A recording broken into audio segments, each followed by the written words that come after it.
Rikthehemi në ditar dhe përsëri mbetemi të fokusuar tek ajo se çfarë po ndodh në Kosovë, atje ku sot ka qenë edhe i dërguari special i BE-s për dialogun mes Kosovës dhe Serbisë, zoti Sorensen ka dhënë disa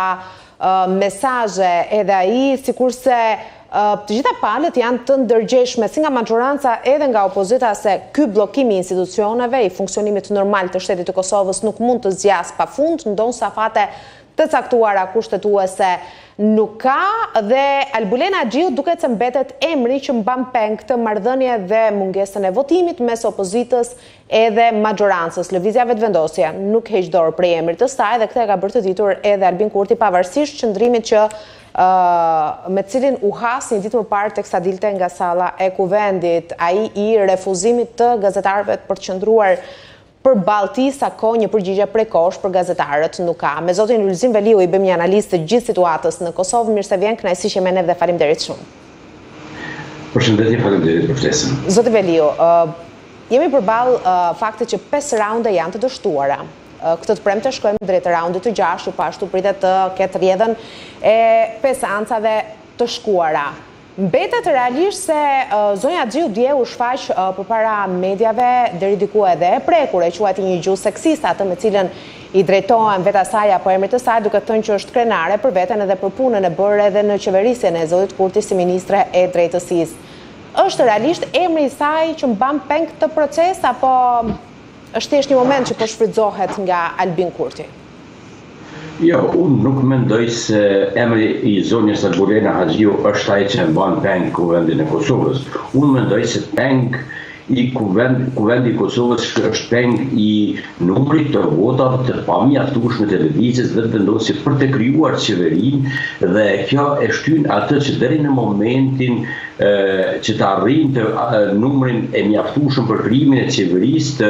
të shtyjë me kryetarin e parlamentit, pasi zgjedhja e kryetarit të parlamentit nuk ka limite të caktuara, pra mund të shtyhet në pafundësi nga 48 orë, dhe kjo është ndoshta një nga lëshimet ligjore që i ka kuvendi i Republikës së Kosovës, e në këtë rast edhe kushtetuta, ndërsa në momentin që të jetë zgjedhur kryetari i parlamentit, të jetë konstituar parlamenti me organet e tij, pra kryetarin dhe me kryesinë e kompletuar, me mandatimin e përfaqësuesit për kryeministër, atëherë kemi numërim mbrapsht dhe kemi afatet e limituara të cilet i cakton kushtetuta, dhe atëherë do të jenë të detyruar që brenda afatit 3 javë të votohet apo personi i zgjedhur për krijuar qeveri duhet patjetër që brenda 3 javësh të krijojë shumicën, në të kundërtën mandati ka lënë te forca tjetër e radhës. Pra, unë mendoj se e gjithë lëmshi që është duke ndodhur tash, gjithë këto shtyrje që janë duke ndodhur tash, është vetëm shkaku që mungesa e votave të shumicës parlamentare në këtë rast lëvizjes Vetëvendosje. Pra, unë nuk e di se si po e mendojnë ata që të kemi dhe të gjitha ankesat e tyre shkojnë kundrejt opozitës. Unë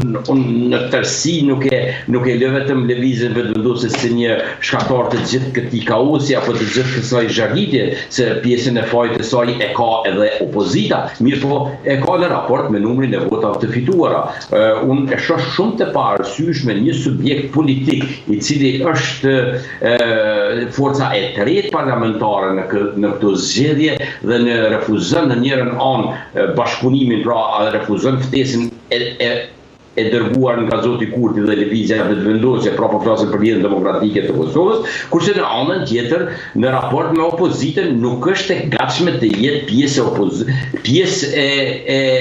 e bashkuar e opozitës për të krijuar të vetëm qeverinë, por kërkon në çdo rast kryeministrin. Për të kërkuar kryeministrin dhe për të pasur kryeministrin duhet të dalim dhe të krijojmë mundësi, pra si forca e tretë nuk i ka numrat për të pasur kryeministrin. Andaj të gjitha forcat politike në Kosovë, duke filluar nga lëvizja e Vetëvendosje, por edhe partitë e tjera, duhet të kërkojnë atë që ju ka dhënë elektorati shqiptar i Kosovës, kësaj radhe e bëri shumë të qartë se lëvizja vetëvendosje e vetme nuk do mund të qeverisë. Mirë po është forca kryesore dhe si e tillë i takon që ajo në bashkëpunim me njërin nga forcat politike të krijojë koalicion dhe të udhëheqë me qeverinë, pasi është forca